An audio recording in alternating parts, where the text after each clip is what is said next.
بسم الله الرحمن الرحيم. قل هو الله أحد. سورة الإخلاص الله سبحانه وتعالى yagisangiina aya nnya nga aya eno era egamba abawarabu abaliwo obudde obwo nabbi sallallahu alaihi wasallam abategeeza ebikwatagana ne Allah kubanga baamubuuza ne bamugamba ansib lana rabbak. abatakkiriza abaali basinza amasanamu baagamba nabbi Muhammadi nti twagala olanye otubuulire ensibuko ya Katonda wo bakadde be bajja batya. sifuhu lana mutulombojjere ng'olanya mutabani wa gundi muzzukulu wa gundi agwa mu kasolya gundi twagala otubuulire nga babirowooza nti biringa bino ebyaffe bye tutambulira mu bulamu bw'ensi. Allah nassa etteeka n'agamba nabbi we nti qul bagambe abaagala okumanya Allah subhanahu wa ta'ala bw'ayimiridde mu ngeri y'ebyokulanya huwa Allahu ahadun, Allah ali omu, talina ntandikwa talina nkomerero, talina bakadde be sina bw'entandikwa mulanya, talina gwazaala nti alina abazzukulu oba alina abaana.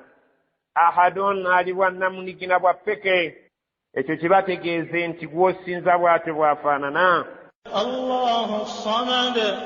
Allahu samad, Allah yayimiriddewo okumala ebyetaago by'ebitonde byonna bye mumanyi ne bye mutamanyi, so nga ate ye talina bwetaavu bwonna eri bitonde ebyo okuggyako okubeera nti bye birina obwetaavu gy'ali. Lam yalid wa lam yulad. Lam yalid, teyazaala mwana yenna, era bw'owulira ng'akyogedde ng'omanya nti amujweteseeko obulimba, kubanga bw'otegeera omwana osobola bulungi okutegeera empisa za mukadde we, omwana negatiivu ya taata. ng'omuganda bw'agamba nti omuze gufiira ku mugumba, bw'otegeera omwana gwazadde omuntu otegeera bulungi ezimu ku mpisa za mukadde we. Allah lam yalid, talina mwana gwe yali azadde. Walam yulad, era teyazaalibwa buzaalibwa nti alina bakadde be. Walam yakun lahu kufuwan ahad. Walam yakun lahu kufuwan ahadun, era talina kintu kyonna kiyinza kumufaanana, oba gwe kyonna ky'owulira ekyoyinza okulowooza nti bw'afaanana takifaanana, wabula abategeeze abatakkiriza nabiyuna Muhammad sallallahu alaihi wasallama ti Allah talina kimufaanana mu biriwo by'omanyi ne by'otamanyi, bye wali olabyeko ne by'otalabangako, bye wali owuliddeko ne by'otawulirangako. Laisa kamislihi shay'un, talina kifaananyi kye ky'oyinza okugamba nti waliyo ekintu gundi kyonna kyafaanana.